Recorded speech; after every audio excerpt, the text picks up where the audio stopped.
Folks, how's everybody doing? Rudy, Alpha Investments. I know a lot of people are getting questions. Rudy, you don't talk about Alpha Magic cards anymore.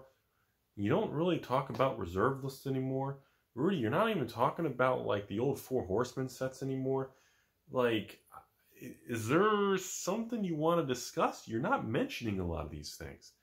And I said, you know, you guys are all correct. If you haven't noticed, the amount of collection buying video filming has been reduced. The collection buying is still happening. It's just, it hasn't been filmed as much. A lot of the deals don't want to be filmed, or if it's a higher transaction, a lot of the individuals don't want to be on the channel, or they don't want their information known, because a lot of people, you know, I'm very polarizing. A lot of people have a lot of hatred towards me and the cards.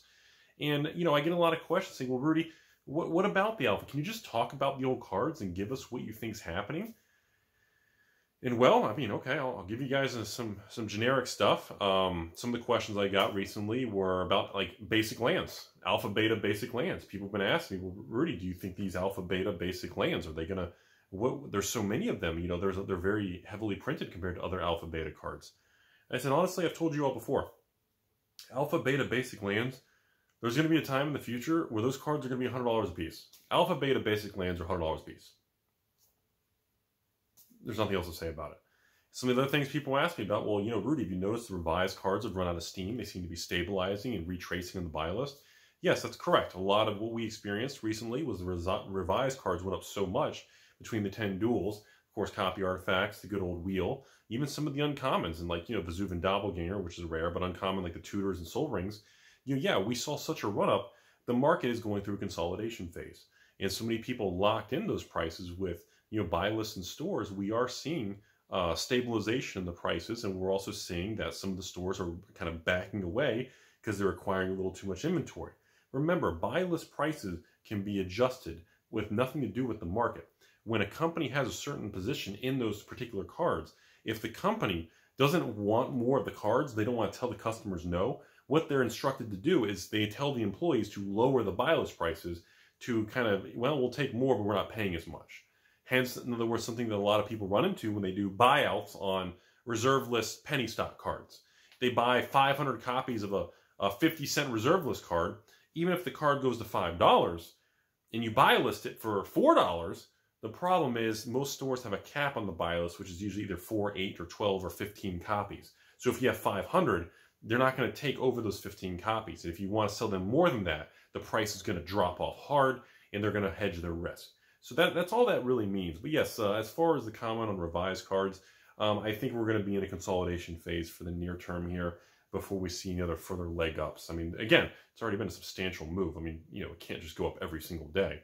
Another comment people have been asking me about is like Arabian Nights. You know, Rudy, your favorite set, you don't talk about it anymore. You don't talk about Arabian Nights anymore, Rudy. What's the deal? And I'll be honest with you, I've talked about it so much on this channel. For 5 years, I've talked about Arabian Nights, the pricing, how significantly, especially the first 3 years in this channel, I talked and especially around 2016, I talked about it so much in 2016, 2017, when Old Man Rudy was talking about Old Man of the Sea, when I was talking about Singing Tree, when I was talking about Island of Wak Wak, when I was talking about Elephant Graveyard. I remember making videos saying, buy Elephant Graveyard at 20 bucks. Buy Old Man of the Seas for 50 to 75. You know, buy the Singing Tree, $18, $20. You know, Bazaar Baghdad's were $600 to $700. And it's just one of these things. I've made so many videos on it. I almost feel like I'm to the point where I don't have much else to say about those things, because I feel like a broken record. I feel like I should just take an old video, just re-upload the same thing, and just change the title. Because there's nothing else for me to really acknowledge on those very passionate items of mine. Because it's all been said so many times.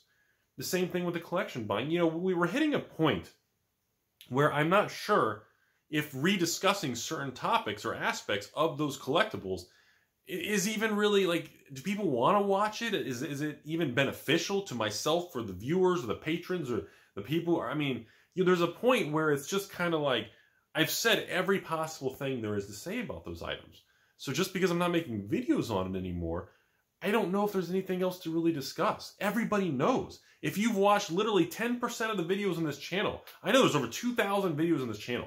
Even if you've been around for a while, even if you watch 1 in every 10 videos, you get the gist that, you know, the best time to buy Arabian Nights is always yesterday. The next best time is always today. And in the big picture, it's all relative. It was relative in 2015, 2016, 2017, 2018 it dropped, and then 2019, you know, it's in the big picture, it's going to always maintain it. Well, Rudy, what about the reserve list? You haven't made videos on the reserve list lately. Because the reserve list is such just a beaten dead topic, everybody. You know, I've made so many videos about my opinion and the importance of the reserve list and how people don't possess the critical thinking and the perspective to understand what the reserve list is really serving at this point in time. The reserve list has nothing to do with about keeping card prices expensive or this and that. The reserve list is about trust and credibility. That's all it is. Wizards doesn't like the reserve list, but they're stuck with it. Wizards isn't going to change it, and then you get the Timmies and the noobs and the Pitchfork Army that just says, well, you know, eventually they're going to want that revenue. And we've talked about that too. We've discussed every possible angle of these topics, everybody. And, you know, again, to recap, when a corporation can print secret layers, full text, you know, make a secret layers with basic land, with no picture, just put words on it, and then make millions on it, again, they have an infinite supply of things they can print and make millions on and take on no risk. Any corporate, you know, executive or board of directors of Papa Hasbro, anyone at that level who's going to be probably an older individual with 10, 20, 30, 40 years of experience knows it's not about bringing in the revenue. They know every quarter Papa Hasbro and Wizards of the Coast, WotC, is going to bring in millions of dollars. Everybody knows that. But that's not what their job is. Their job is to continue to bring that number in, raise that number, and manage the risk. And they're doing that. And that's why they don't touch the reserve list. That's why they don't acknowledge certain things. That's because these people understand how the world works. They've been doing it a long time. And that's why I haven't made many topics on the reserve list anymore. There's just not much to say because you're always going to have, unfortunately, either, in my opinion, either people who aren't going to have the experience, the knowledge, either they're going to be ignorant or maybe they just don't care about other people's opinion, or they're just angry because cards are expensive. Or maybe 10 reasons in between, or some or all. It doesn't really matter, but this is where we are in the world. It's been this way forever. It's not going to change. So there's not really, I don't find it necessary to make videos on long form anymore discussing reserve list stuff. It's been done.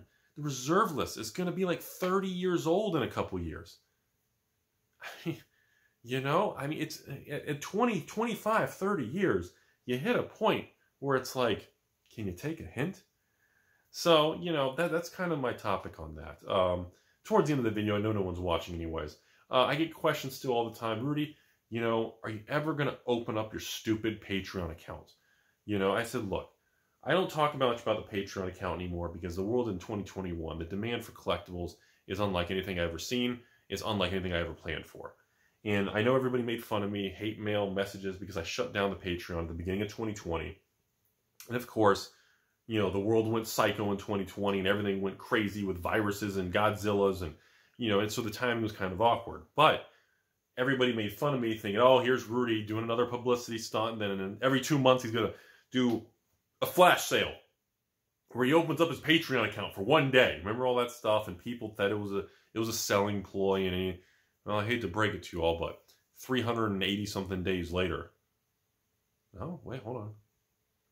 430 days later. I'm sorry, everyone. Nothing has changed. I still have no plans on creating new Patreon slots. And the goal still remains that in the next few years, I am going to start throttling back. And I'm going to sail off into the sunset eventually and spend time with family and actually do things instead of doing 80 hours, 7 days a week as I approach 40 years old in the future. You know, in a couple years, you know, there is a point where even I have my own limitations where there's only so many cards or boxes. And, you know, right now I love being a part of it. It's a true passion. It's an honor to be a part of all this stuff with you guys. But, you know, there is going to be a point where I'm sorry, again, I'm not creating more Patreon slots. Over a year to year and a half ago, people were calling my bluff and making fun of it. Well, nothing's changed. And I hate to, you know, I wish I was going to surprise you something different, but it still remains the same. I appreciate the support, everybody. I appreciate all the kind private messages and people viewing and all the fun we have in the comments section. And hope you all been enjoying the channel. But I just wanted to address some of these random questions. And yeah, that's really all I have to say, everybody.